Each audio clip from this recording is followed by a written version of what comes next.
What if the most honest thing you could say right now is, I don't fully know what I believe anymore? Not because you're lost, not because you're weak, because you've seen enough of the world to realize how complicated it actually is. Because the older you get, the more life stops fitting into clean categories. Good people can do harmful things. Systems meant to protect can fail, and sometimes the belief you were once so sure about don't hold up in the way you thought they would. So what do we do then? Do we double down just to feel certain again? Or do you let yourself sit in the discomfort of not having all the answers? And I think that's why this feels so uncomfortable, is because we're not just taught what to believe. We're taught to be certain about it, to sound confident, to have answers, because certainty feels safe. But what if that certainty is actually what's stopping us from growing? And before we go further, I want to take a moment to say thank you. Thank you for listening. Thank you for following along. Thank you for thinking out loud with me. This is episode 10. This podcast started as a way for me to process life while navigating postpartum, a memento for my kids, and somehow it's turning into a space where we get to reflect, question, and grow together, one listener at a time. I don't take that lightly. So whether you've been here since episode 1 or you're just finding this space, I'm really glad you're here. All right, back to the episode. Hi, it's me, Kimberly, and today's question is this: how do we live honestly when we don't have all the answers? But before we go any further, quick note: this podcast is for reflection and conversation, not professional advice. Take what resonates, leave what doesn't, and listen in a way that feels supportive for you. This episode isn't about giving you answers. It's about being honest about the questions, the ones that don't fit neatly into a post, the ones that don't get applause, the ones that sometimes make people uncomfortable. Some of these thoughts feel settled for me. Some of them are still evolving, and some I'm just holding with honesty, because if I'm going to be real, there was a point in my life when I was told over and over again I didn't know what I was talking about. And when I heard that enough, I really started to shrink. I started to question myself with everything, and I started to silence my own thoughts before they even fully formed. But eventually something shifted. I realized I actually understood more than I was given credit for.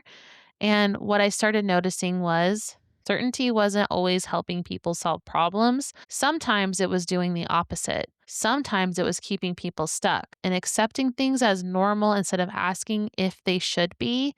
And I remember thinking, normal is just a setting on a washing machine. I believe what Harley Quinn said. So why are we defending it like it's truth? Because bad people always find a way to get what they want. So why are good people so willing to stop questioning? Let's start with family. One question I keep coming back to: do I believe repair is always possible? My answer is yes, but not under the same conditions that caused the damage in the first place. Because for me, safety comes down to this: is autonomy respected? Can I be myself, even if it's mild? Because I get it. Not everyone wants spice in their life. But if you can't even be your mild self, what's the point? You just can't be yourself. And for a long time, I stayed in relationships longer than I should have because I believed something that wasn't mine to carry, that I was responsible for the adult's emotions. I felt responsible for keeping people regulated so I could feel safe. I felt responsible for fixing their pain, even for people struggling to want to live, for whether or not they could survive it. And that was a heavy place to live in. It was a heavy thing for me to carry, but eventually I had to learn something hard. I can have compassion for someone without taking responsibility for their life. Adults are responsible for their own regulation, and I can't carry the weight of whether or not someone chooses to stay or not, but I can call for help. I can support in appropriate ways in my capacity. I just can't become the solution for them. And another truth I had to face was this: not everyone wants repair. Some people just want to play a story they've convinced themselves to be true. And in that story, you might be the villain. You might be too much. You might be selfish.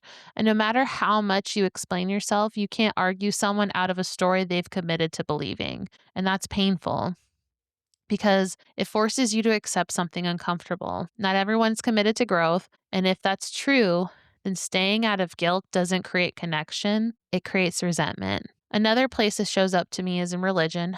I value faith and I value community, but I've also learned what happens when systems prioritize power over people. Growing up, I saw mental health treated with judgment.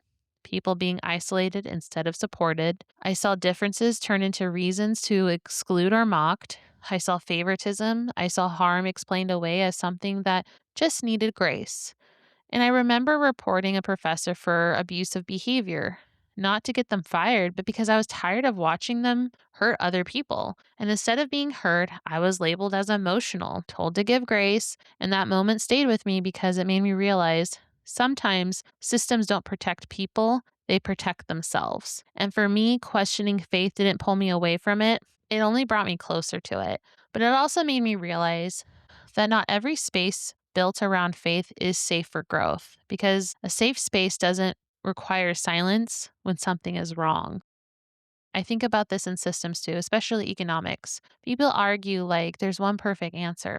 But what I've seen is this: no system is immune to human behavior. Greed exists everywhere, so does generosity. So instead of asking what's the right system, I started asking what actually works for real people because life isn't theoretical, it's lived. People want community. They want to feel supported. They want to feel like they belong. We're wired for that. It makes sense. But somewhere along the way, we stop being villagers and start participating in a witch hunt. And there's a difference. A village builds, supports, makes room. A witch hunt looks for someone to blame, someone to exile, someone to turn into the problem. And I've learned something important. If a community needs a villain to function, something is already broken because real community doesn't thrive on exclusion. It thrives on accountability. Parenting has been one of the most humbling places for me to face this because I had to admit things I once thought were normal weren't actually healthy. And that's not easy.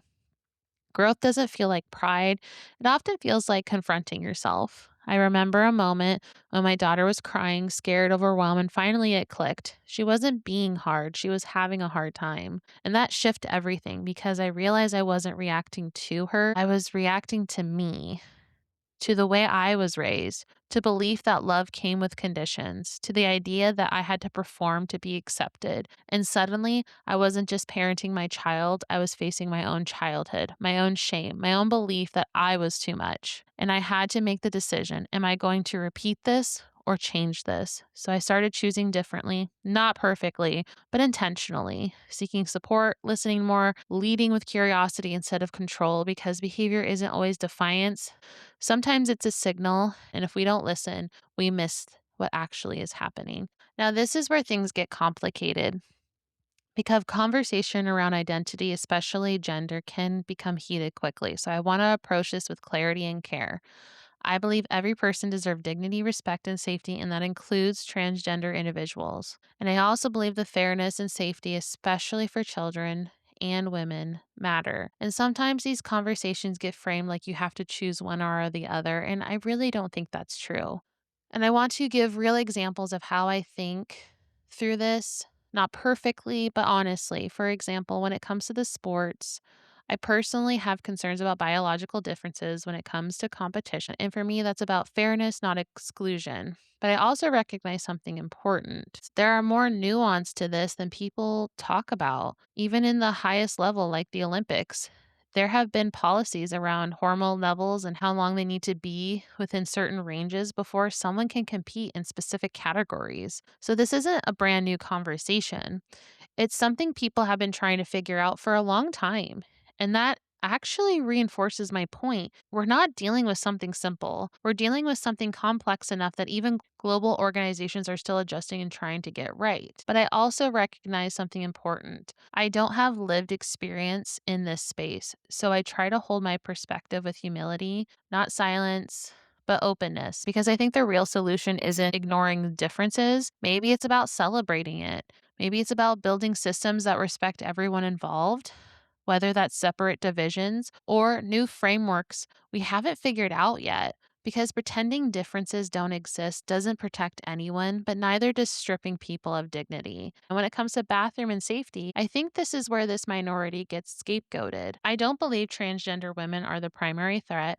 Predatory behavior has existed long before this conversation, and I think we're avoiding the truth, and that's not making anyone safer. My real question when it comes to the bathroom conversation is, why haven't we taken women's safety serious enough for a long time? Why has accountability been so inconsistent?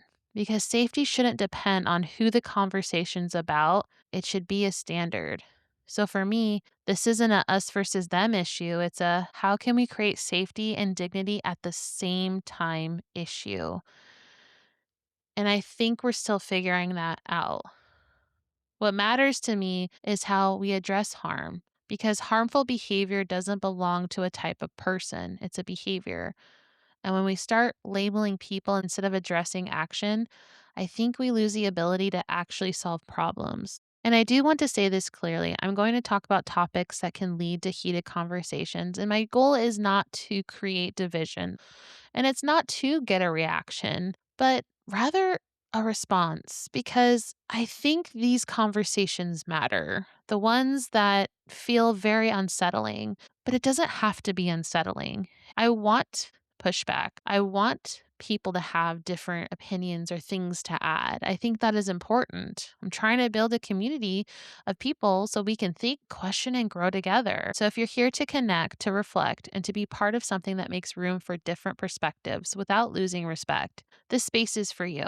So for me, this isn't about picking sides. It's about asking how can we create systems and protect dignity and safety at the same time. And I think we're still figuring that out. I see this pattern in health. People want one answer, one system, one truth, but the body doesn't work like that. People are struggling with their health, aren't dramatic. They're trying to feel better. And when we reduce health to extremes, we stop helping people. Balance matters, listening matters, and dismissing people because their experience doesn't fit your beliefs doesn't make anyone healthier. So here's where I had to land right now. What I know, harm needs to be addressed if there's going to be real repair. Not all opinions are equal to truth, and just because a group agrees on something doesn't make it right. 2 plus 2 will never equal 5, no matter how many people believe it does. And I'm still learning where accountability ends and forgiveness begins. How to support people without enabling harm, and how to hold nuance without becoming passive. Because I've learned this too. Silence isn't always wisdom. Sometimes it's self abandonment, and sometimes it's just knowing the other person isn't willing to listen. And I'm learning to tell the difference. So, back to the question, how do we live honestly when we don't have all the answers? I think it starts with this being willing to say, I might be wrong, not as a weakness, but as openness. Not clinging to beliefs just because they're familiar, not performing certainty just to belong, but actually thinking, actually questioning, actually growing. Because the truth is, being a good person isn't a fixed label, it changes depending on who's defining it. So instead of chasing that label, I'm trying to be something else patient, compassionate, flexible, and willing to understand the shoes someone else is walking in. Because the goal isn't the perfect answer, it's to stay honest in the process of finding them. And maybe that's what really it means to think out loud. Thanks again for listening to my rambles. Welcome to Thinking Out Loud. I'm Kimberly. I don't have all the answers, and I'm okay with that. If this felt familiar, uncomfortable, or oddly relatable, you're probably in the right place. If you're looking for a community of people navigating balance and asking honest questions, follow along. We'll keep thinking, we'll keep growing, and we'll keep asking questions together.